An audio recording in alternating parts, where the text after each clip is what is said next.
Hey guys, look at this sentence, and now look at that sentence. One of them is wrong. If you don't know which one is wrong, I suggest you keep watching. Hello guys, my name is Fanny, and in this video I'm going to talk to you about a major spelling mistake in English among students, but also among native speakers. It's a difference between it's meaning it is and it's being the possessive adjective. Okay, let's take a few sentences and I'm sure you'll get it. So we have, it's a sunny day.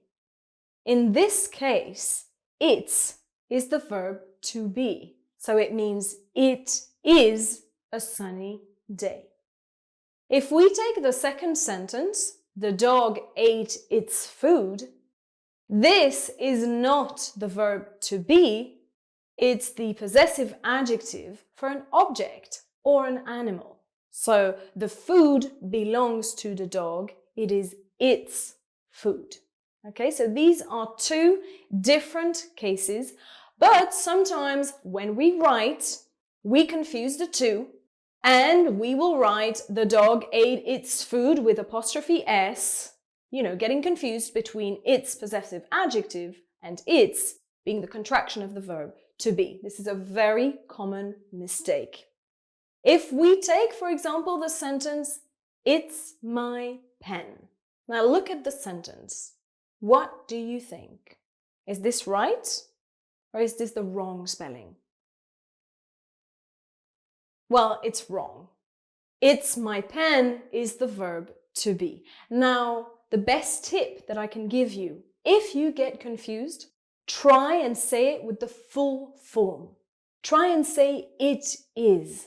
If it makes sense, then it's the contraction of the verb to be and it should be apostrophe S. If it doesn't make sense, then it's probably the possessive adjective. So for example, I can say it is a sunny day. That makes sense. Can I say the dog ate it is food? No, I can't. That doesn't make any sense. Okay? If I say it's my pen, what do you think? Can I say it is my pen? I can. So it's actually the contraction of the verb to be. So it should be it, apostrophe S, my pen. And just so you know, one last thing, be careful because sometimes, in some cases, it's can also be the contraction of the verb to have and not to be. If we take those two sentences, it's been great to meet you, it means it has been great to meet you. It's got 4 legs means it has got 4 legs. Okay, so the verb in those cases is to have. So be careful. Okay guys, I hope you now understand the difference between the contraction of the verb to be and the possessive adjective it's. Thank you for watching the video. Make sure you watch the other videos as well. Thank you guys for watching my video. I hope you liked it, and if you did, please show us your support. Click like, subscribe to the channel, put your comments below and share with your friends. See you!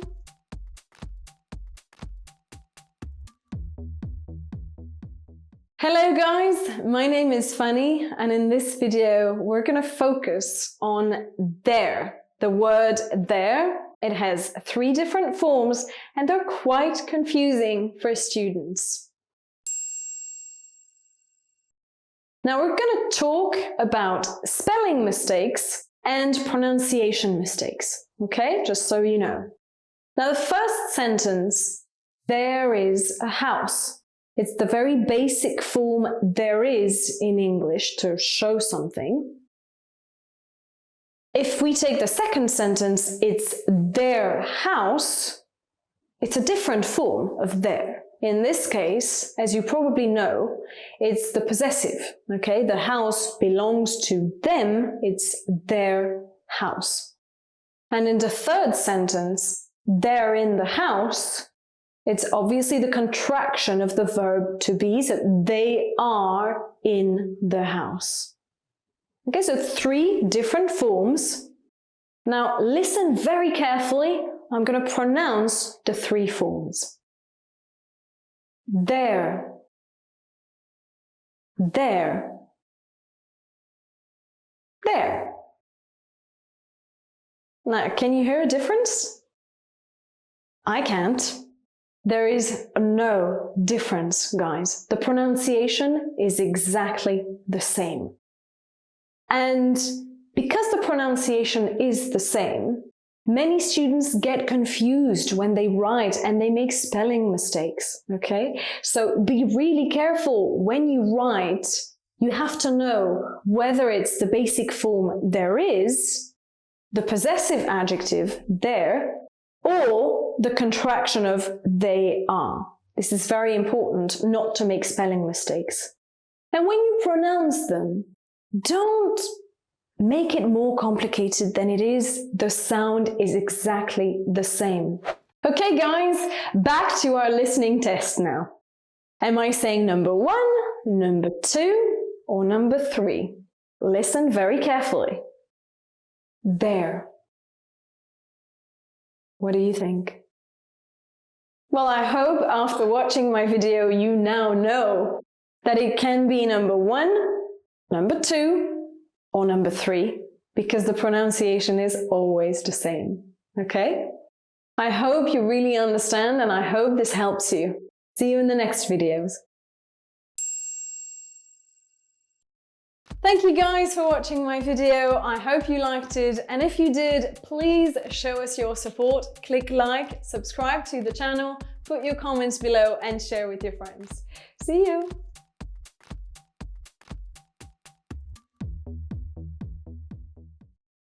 Guys, do you speak English good? Or maybe you speak good English? Or maybe you speak English well? One of those sentences is wrong. I sure hope you know which one, but if you don't, or get confused like many students and native speakers, keep watching. Hello guys, my name is Fanny, and in this video I'm going to tell you about a very common English mistake that many students make, even native speakers, mostly when speaking English. It's the difference between the words good and well. Do you know the difference between the 2 words? It's not so much a writing mistake, it's more of a speaking mistake, especially in familiar contexts. But you need to know about it and to fix it if you want to show off and speak good English. So let's get started with a few examples. He is a good tennis player. Do you think that sentence is right? It is right. Why? Because we have the adjective good and then the noun tennis player. An adjective, as you know, describes a noun. Okay, so how is the tennis player? The tennis player is good. Okay? When you say you speak good English, that's also a correct sentence. You have a noun, English, and an adjective describing that noun, good. So how is your English? It's good. Third sentence is also a correct sentence. Your English is good, as I've just said, an adjective that describes a noun. Now, if we say this tennis player plays well, is this correct? It is correct. Because in this case, you have no adjectives, but you have an adverb. Now, an adverb describes a verb, another adverb, or an adjective. In this sentence, it describes the verb plays. Okay? How do you play? You play well. So well is an adverb. You speak English well is also correct. The adverb well describes the verb to speak. Okay, so there is a difference. The adjective is good, the adverb is well. So when you say you play good, do you think that's right? I don't. It's incorrect. And you will hear many native speakers tell you you play good, but this is incorrect. Why? Remember what we said. Good is an adjective. It describes a noun. Do you see a noun in that sentence? I don't. But we have a verb. You play. So what you need is not an adjective. It's an adverb. You play well. If you say you speak English good, again, incorrect, because you need to describe the verb speak. So you need an adverb. You speak English well. Okay? So it's very important for you to know the difference between adjectives and adverbs, especially in this case with good as an adjective and well as an adverb. So please try to remember these rules, try to use it properly and speak good English. Thank you guys for watching my video. I hope you liked it, and if you did, please show us your support. Click like, subscribe to the channel, put your comments below and share with your friends. See you!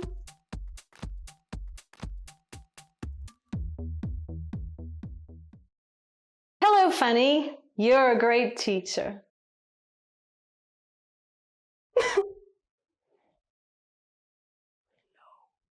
Wrong. Hello guys, my name is Fanny and in this video I'm going to tell you about the most common English mistake in the universe. Now even native speakers make that mistake. My mother makes that mistake and to be honest, sometimes I do. It's not so much a speaking mistake, it's a writing mistake. It's actually to write the possessive adjective your instead of the contraction your from you are. This is the most common English mistake, but you need to fix it if you want to speak proper English. Okay, so let's take a look at a few example sentences together. Your daughter is pretty. So your daughter, this is the possessive adjective of you. Whose daughter? Yours. Okay, so the daughter belongs to you. That's a possessive adjective. So the sentence is correct.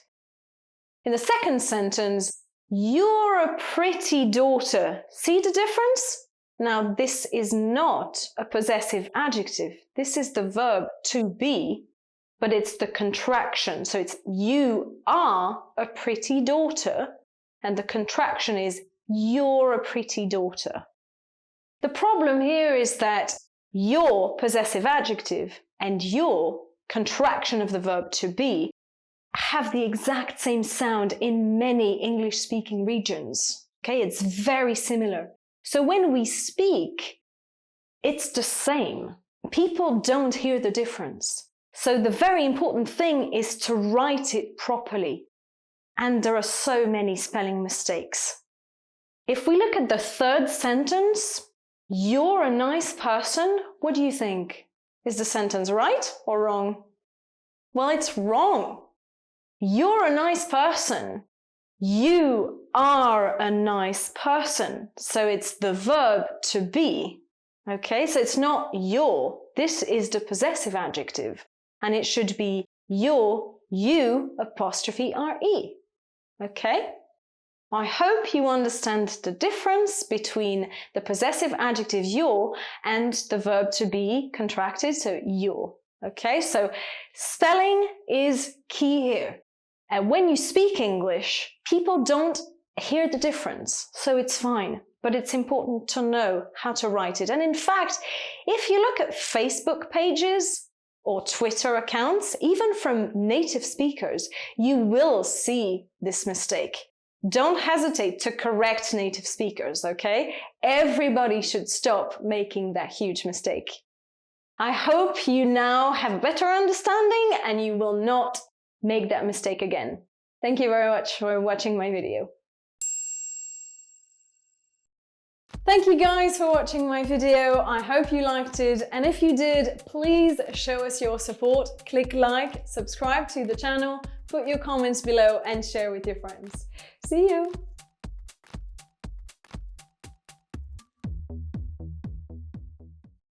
Hello guys! Time for a quick listening test today. Listen to me very carefully. Whose mother is this? Now, what am I saying? Whose or whose? What do you think?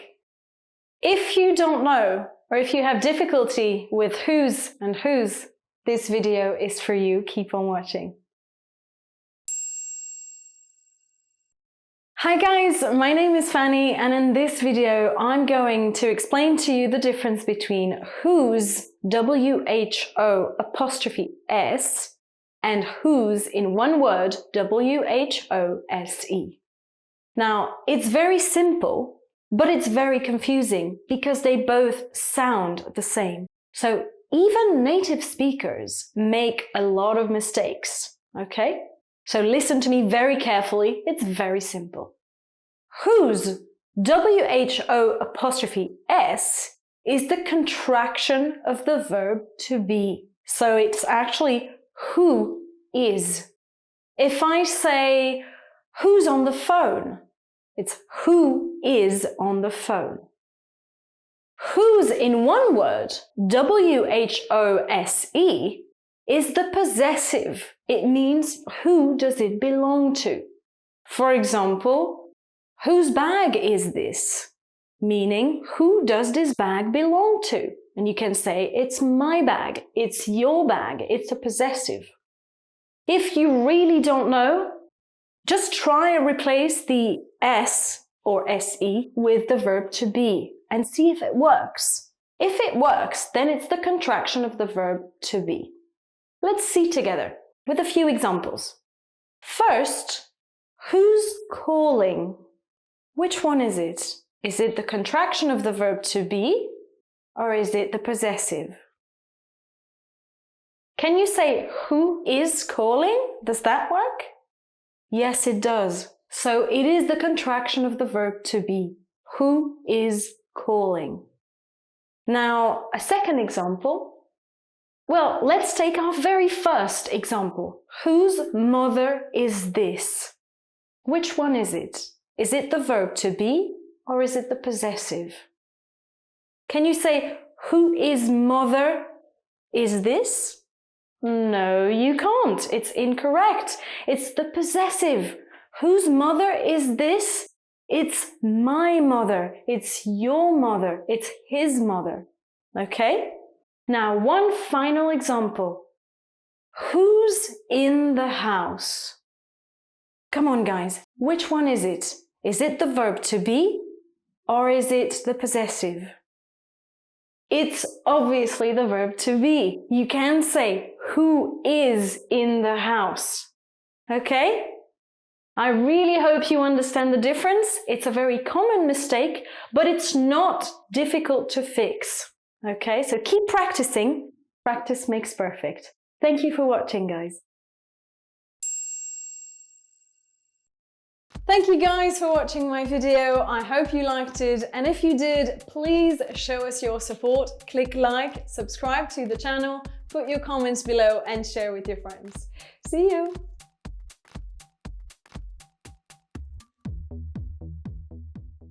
Sometimes my students come to me and they say, "Teacher, I worked so hardly." Now guys, this is the last thing you want to tell your teacher. I think it's time for me to let you know the difference between hard and hardly. Let's get to it.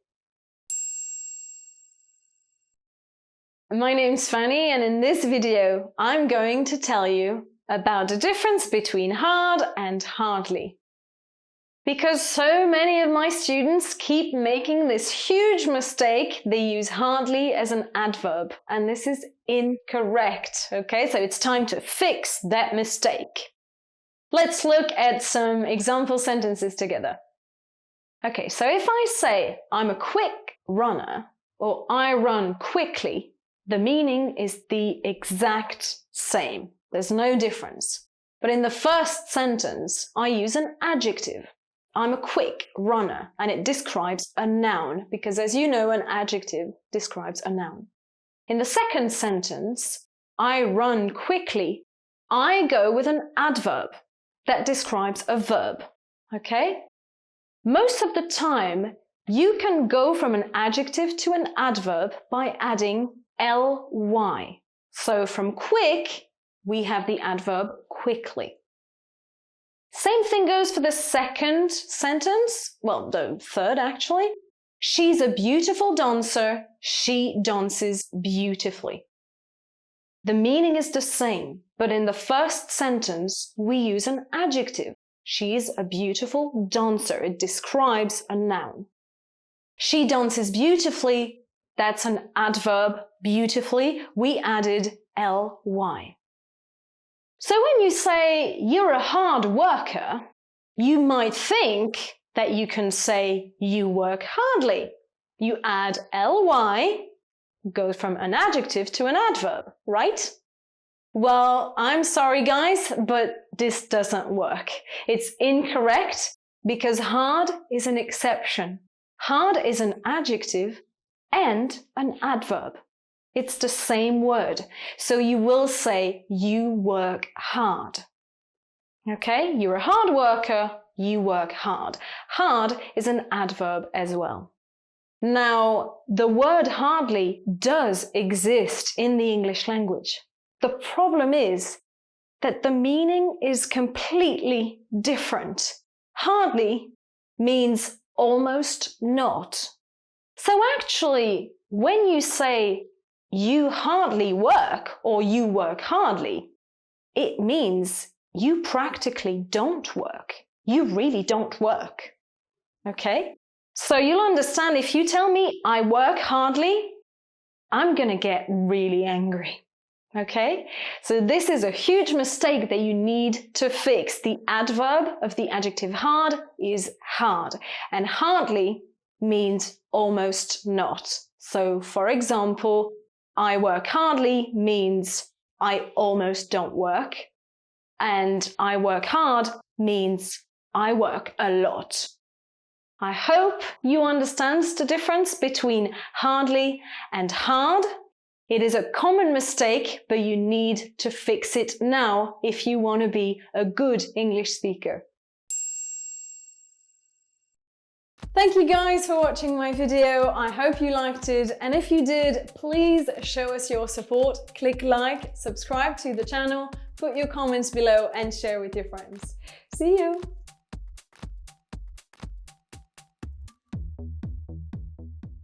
This is the bestest English video to watch. I'm sure you'll understand better as I explain the most commonest English mistakes when using superlatives and comparatives. There's something wrong. You don't know? Well, if you don't, keep watching. Hello guys, my name is Fanny, and in this video I'm going to talk to you about huge mistakes that my students keep making when using superlatives and comparatives in English, and it drives me crazy. So I want you to fix them if you keep making them, okay? So let's take a few examples. For example, I am more taller than my sister. This is absolutely incorrect. I hope you know this. The comparative form of tall is taller. You don't need more, okay? More is a double comparison. It's grammatically incorrect. So you just say, I am taller than my sister. Second example, his house is the beautifulest in town. Wrong. You have to say, this house is the most beautiful in town. As you know, when it's a long word, the superlative is most plus the adjective. Then we have, his older son is better at math than her. This is also incorrect because, as you know, bad is an exception. The comparative form of bad is worse. So you should say his older son is worse at math than her. I'm tireder than yesterday. Again, this is incorrect because the comparison for tired is I'm more tired than yesterday. With two-syllable adjectives, it's a little bit tricky.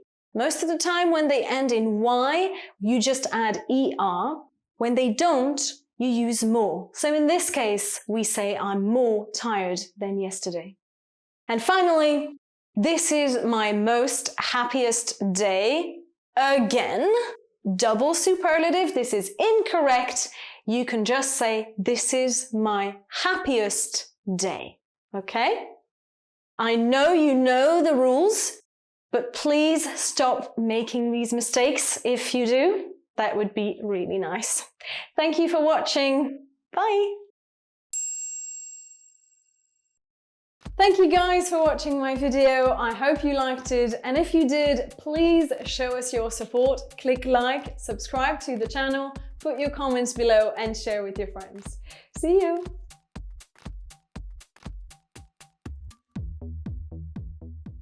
Hello guys, my name is Fanny and in this video I'm going to talk to you about a very common writing mistake. Now it's not so much a speaking mistake, but it's a spelling mistake that a lot of students make and I want you to fix it. It's the difference between then, T-H-A-N, and then, T-H-E-N. Now, as you can hear, the sound is practically the same, but the spelling is different, so you need to know the difference. Let's take a look at two example sentences. First, we have John is taller than Sarah. So in this case, we have then, T-H-A-N, which is a word that we use for comparisons, okay? When we want to compare two things. John is taller than Sarah.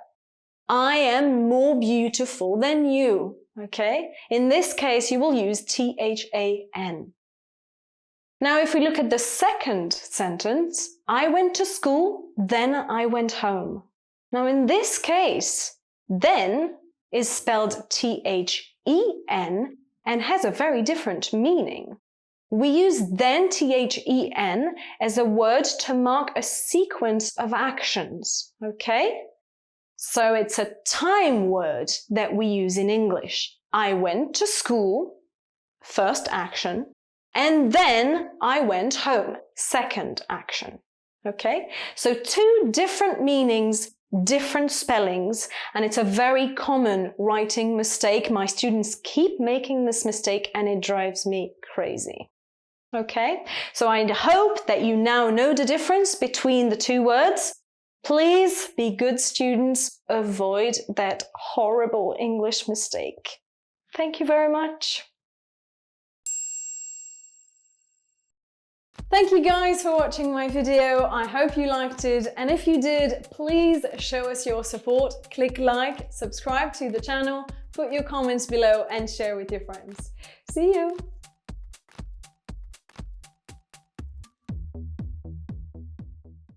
Hello guys, let's have a spelling test. I'm going to tell you two words and I want you to tell me about their spelling. The first word is choose. Now what's the correct spelling? Number 1, number 2, or number 3?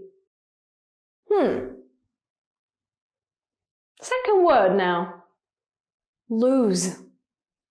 Again, what's the correct spelling? Got it? Okay, well, the correct answer was number 2 in both cases. If you got that wrong, please keep watching. Hello guys, my name is Fanny and in this video we're going to focus on two verbs, choose and lose. Now let's have a look at a few sentences. First, I made my choice. I choose spaghetti. Now the verb choose, as you know, means making a choice, and the spelling is with double O. Okay, there are two O's in the verb choose present tense. I chose pasta yesterday. Now the difference is now it's past tense, and the verb in its past form only has one O and is pronounced chose. Okay, so choose, present tense, chose, past tense. But then if we take the second sentence and we say, I try not to, and I suppose you're going to tell me lose because there's only one O. Well, no, guys, I'm sorry, English pronunciation is really hard, but the sound is the same as choose, okay? I try not to lose anything when I travel. So there's only one O, but it's pronounced lose. But I lost my wallet when I went to Egypt. This is the past form of lose, lost. Okay? So try and remember choose, chose. So two O's, one O. And lose, lost, with only one O. Okay? I hope this is clear. Let's now go back to our spelling test. Okay, guys, I know you're going to do better this time. So my first verb is choose. What's the correct spelling? Number 1, number 2, or number 3? It's number 1, of course. And the second verb is lose. What's the correct spelling? Yes, good, it's number 3. I'm sure you had the right answers. Thank you guys for watching the video. I hope it has helped you, and see you in the next videos. Thank you guys for watching my video. I hope you liked it, and if you did, please show us your support. Click like, subscribe to the channel, put your comments below and share with your friends. See you!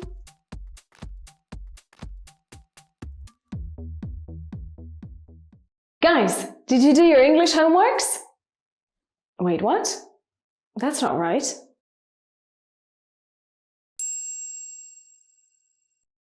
Hello guys, my name is Fanny, and in this video I'm going to talk to you about a very common speaking and spelling mistake in English. And we're going to focus on the words work and homework. So, the first thing you need to know, when the word work is a verb, it can take an S if it's the third person singular. So you will say, I work hard, he works hard, okay? Very common, very normal verb, okay? So it takes an S, the third person singular. That's when work is a verb.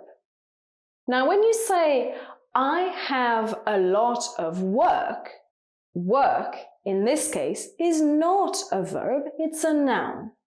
And you have to know, when work is a noun, it does not take an S because there's no plural. You cannot say, I have a lot of works. It's always singular because it's an uncountable noun. Okay, so I have a lot of work. Or you could say, I don't have much work, okay, because it's uncountable. Now, it can take a plural form, but only if it means not mental exertion, like I have a lot of work, but if it means a series of art pieces or literature pieces.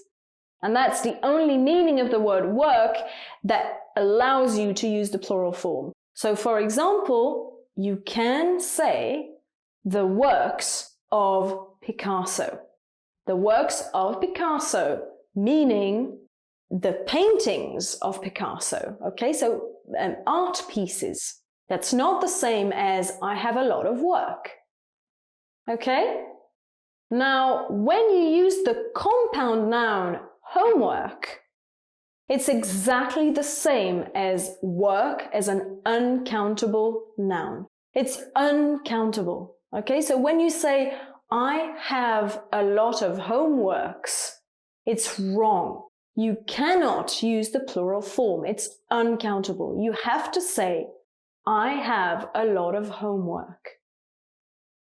If you really want to emphasize the fact that you have many things to do at home, you can use another word and say assignment. You can say, I have many assignments. It's the same as homework, but it is countable. Okay?